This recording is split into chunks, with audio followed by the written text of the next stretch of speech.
اقرأ أخيا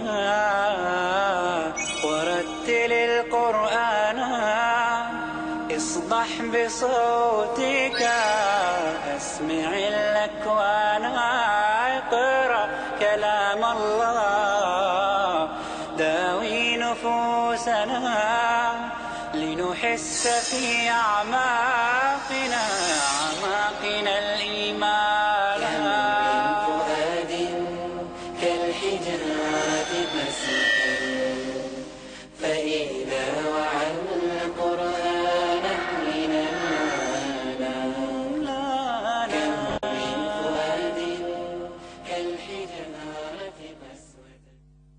Alhamdulillah, wassalatu wassalam ala Rasulillah. All praise is due to Allah, and may Allah's peace and blessings be on the last messenger of Allah. In this episode, we'll be looking at the third component of the educational process. That is the Muslim teacher. The Muslim teacher is as critical and as important as the Muslim student and Muslim or Islamic education. Like the Muslim student, the Muslim teacher can be divided into two types. A teacher who happens to be a Muslim, and a Muslim who happens to be a teacher. The teacher who happens to be a Muslim, if we have such teachers in our institution, our Islamic educational institution, then we are doomed to failure. Because that teacher could just as well have been a Christian, Buddhist, Hindu, Confucianist, atheist, could have been anything. They are just doing a job. You're paid for it, you do the job. They don't look at the job as anything beyond a means of earning a living. You do it, whatever material you have in the books that you're required to teach, you teach. It doesn't matter to you what it says, it's irrelevant. As long as you get your pay at the end of the month, that's what counts. So, a teacher with that kind of attitude is useless to the Muslim institution. Such types of teachers have to be removed, fired, either upgraded, taught. If they can't respond and learn, then you get rid of them. Muslim institution must have teachers who are Muslims first and foremost. They're Muslims who happen to be teachers. They could have been students, dentists, doctors, engineers, whatever else. But their Islam is first. That is what is given first consideration. So that is your starting point for the Muslim teacher. He or she is aware of the goals of Islamic education, the goals of education in general. They are aware of their role and their importance. They understand, as Allah had said in the Quran with regards to those of people of knowledge, He had said, إِنَّمَا يَخْشَى اللَّهَ مِنْ عِبَادِهِ الْعُلَمَاءِ. Only the scholars, the knowledgeable, truly fear Allah among His servants. That's in the 35th chapter of the Quran, verse 28. So, for Islamic education, the Islamic educator who is going to convey that education, he or she must first and foremost have knowledge. Because that's what distinguishes them, makes them teachers in the first place. They have knowledge which the others don't. And Allah said with regards to them in the 39th chapter, verse 9, قُلْ هَلْ يَسْتَوِي الَّذِينَ يَعْلَمُونَ وَالَّذِينَ لَا يَعْلَمُونَ. Say, are those who know equal to those who do not know? They're not equal. Similarly, Prophet Muhammad, may God's peace and blessings be upon him, had said, إِنَّ فَضْلَ الْعَالِمِ عَلَى الْعَابِدِ كَفَضْلِ الْقَمَرِ لَيْلَةَ الْبَدْرِ عَلَى سَائِرِ الْكَوَاكِبِ. The superiority of the learned over the devout is like that of the moon over the stars. Superiority of the learned individual, male or female teacher, over the devout, a worshipper of Allah, but they're devout, they worship regularly, etc. Superiority of one over the other is like the moon when it is full with regards to the stars in the sky. The moon outshines them completely. So that quality of knowledge is a primary quality which Muslim educators must acquire.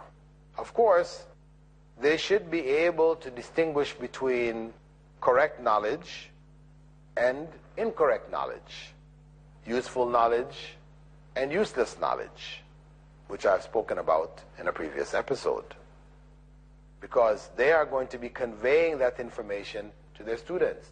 So they should be able to distinguish between these various types of knowledge and get to the student what they need to learn. Also, they need to be able to prioritize knowledge. We have what we call fard al-ain, or individually obligatory knowledge, and fard kifaya, which is community obligatory knowledge. Individual obligatory knowledge means you as an individual must acquire this knowledge. Community obligatory knowledge means as long as somebody in the community gets that knowledge, the obligation is removed from the community as a whole. So we have to be able to prioritize the knowledge. And lastly, the educator, the Muslim teacher, should be properly qualified for the vocation of teaching. They shouldn't be a teacher merely because of the fact that they've been to university. We find this oftentimes in many Muslim institutions.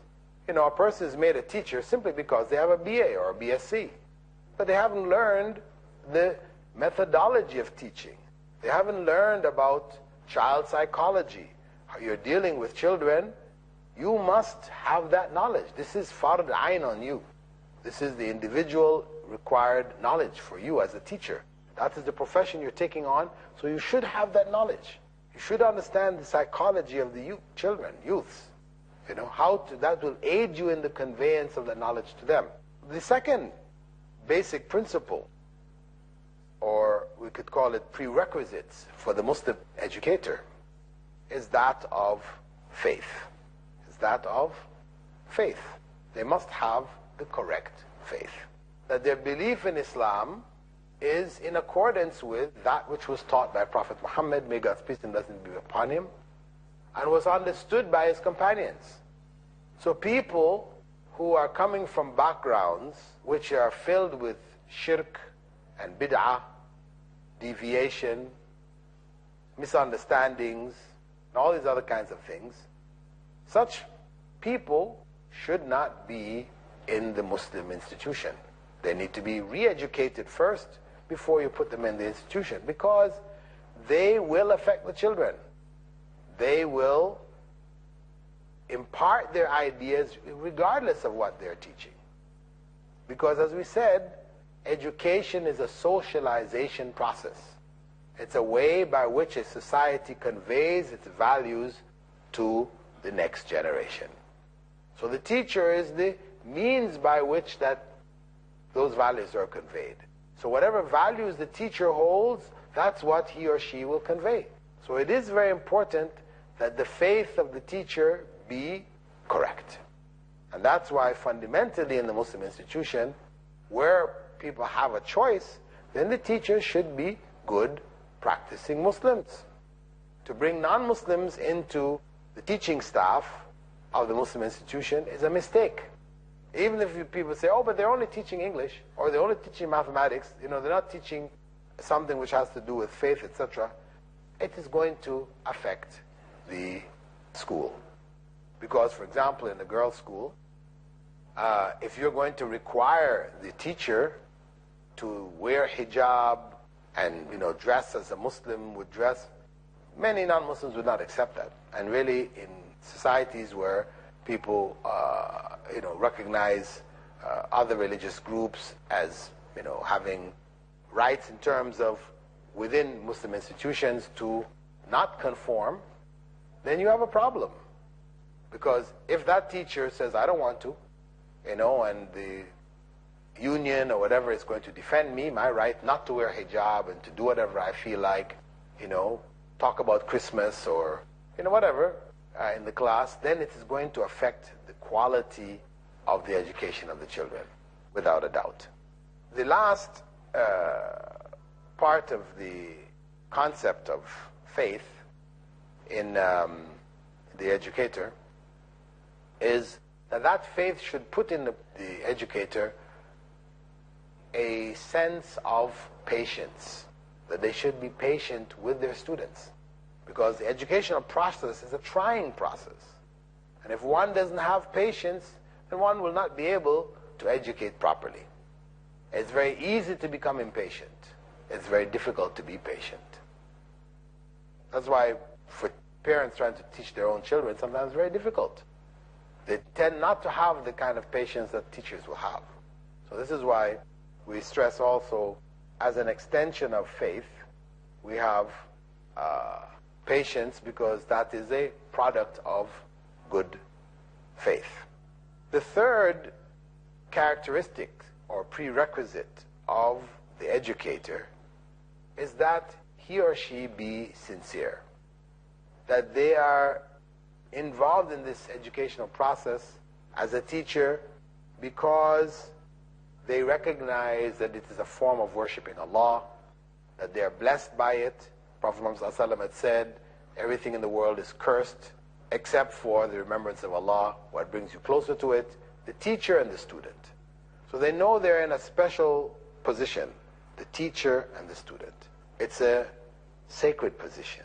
They're conveying what is pleasing to Allah. They're worshiping Allah by teaching. So if they have that sense, then there will be sincerity. If they're only doing it for material gain, then there won't be sincerity. So it means that the students will be affected. They will not get the full cooperation and the full effort of the teachers themselves.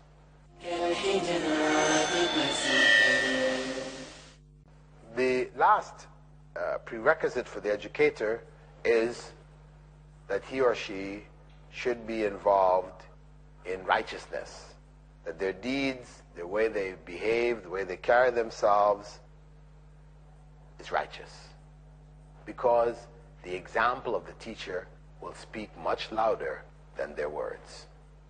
The students will follow the teacher's example in their practice. So they should be a good example. They should be a good model, a role model for the students in their practice.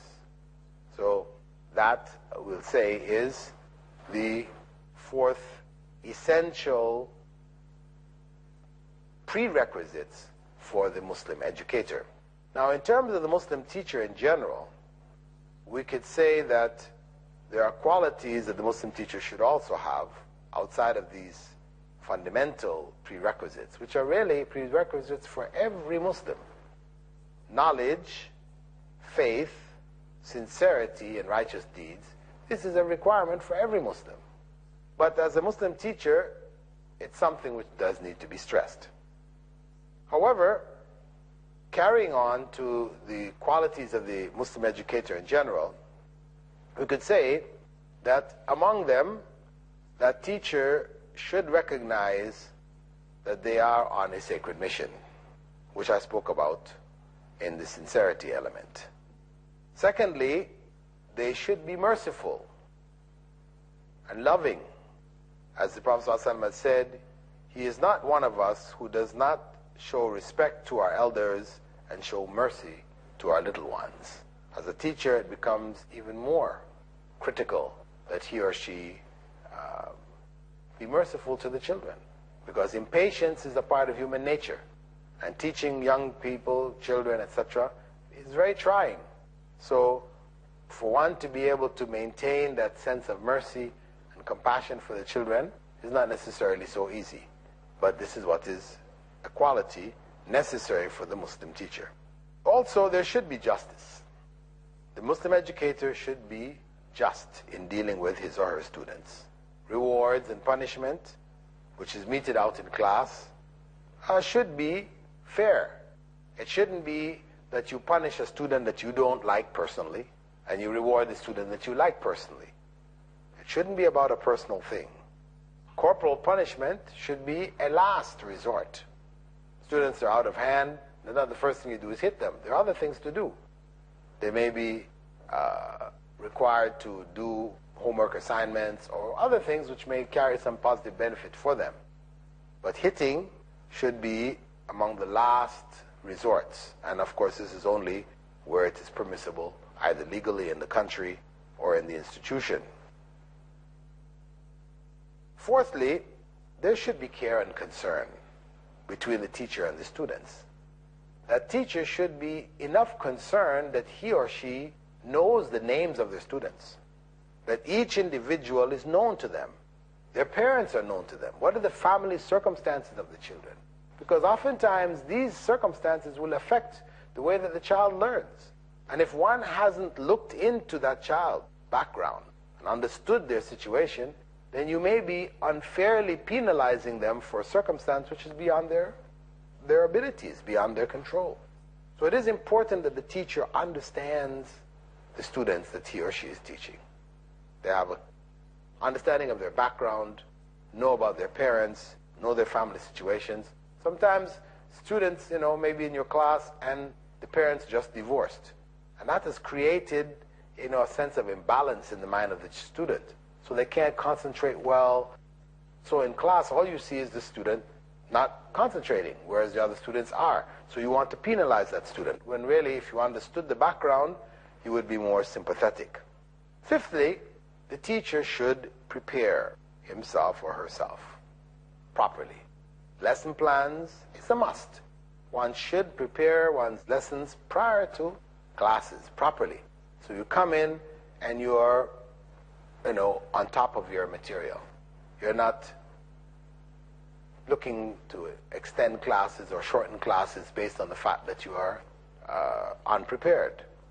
As they say in business, etc., if you fail to plan, you plan to fail. It's a basic principle. If you don't plot your lessons out properly, then your lessons are not going to come off properly. That is the basic law, as they say, garbage in, garbage out. Lastly, sixthly, the Muslim educator should be a good example for the student, because the example, as we said, speaks louder than words. Practice, what a teacher does, will speak much louder than what the teacher says. The teacher may tell them to do things, but if they themselves are not doing it, or they hear from them things which contradict what is being taught in the class, then the nature of students is that they are going to follow the example which is shown them by their teachers. If we look at the educational process itself, which we discussed earlier, we said that education is a process by which a society conveys its cultural values to the next generation. So it is important, as a Muslim educator, that one is conscious and realizes that they are imparting Islamic culture. And as such, that should be incorporated in their classroom presentations. I would add to that for Muslim schools that are caught in the dilemma of today, where we don't have suitable materials for the teachers to use, which are from Islamic perspectives, we end up having to cut up books and things like this, removing the objectionable parts of the textbooks. I would suggest that what teachers do is that they work into their lesson plan for each lesson how some Islamic principle or thought or behavior would be incorporated in each and every class, regardless of the subject. And at the end of the year, they will have developed a small supplementary text which can be used for improving the teaching for the year to come. And if other teachers are teaching the same class, have them do the same. Discuss at the end of the year, what did we achieve? Choose out of what everybody has done, what is the most effective. The second basic point which I feel should be considered here, or is this the third?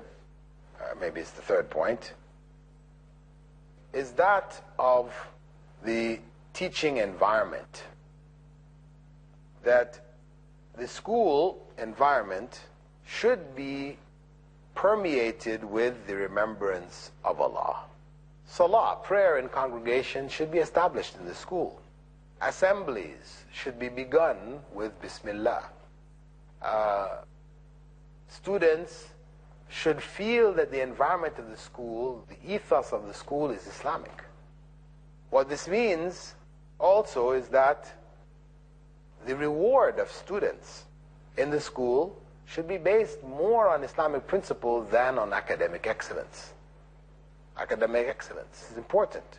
You have a prize for the top students who achieve the highest marks. But there should be also greater prizes for the best Muslim students, those who showed the best character throughout the year, who changed themselves, became better students, and worked to promote Islamic values in the school. So in a class setting as well as in the school setting, there should be rewards for Islamic excellence. Lastly, I'd like to mention the Islamic teaching methodology that Prophet Muhammad ﷺ, as an Islamic teacher, used a variety of methods to convey his message. And these methods, can be found in modern teaching texts today, and they should be employed. A teacher shouldn't be stuck in one particular rut, on one particular track. They don't use anything else, they don't improve their methods, they don't add new thoughts and ideas, etc. No, they should be ready to vary their methods according to the classes that they have, according to the circumstances. Also, they should study the experience of others, gain benefit from them, and be able to utilize it in their own teaching. Finally, I'd like to mention, in closing, that the teacher, the Muslim teacher, has to be conscious of his role or her role as a Muslim educator. These are among the things which are necessary for us to produce good, righteous Islamic educators who are an important component of the Islamic educational system, undeniably so. But being good educators, Muslim educators, will not exist or cannot exist on its own.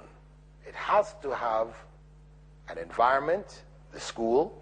It has to have material which is taught for that component to function effectively.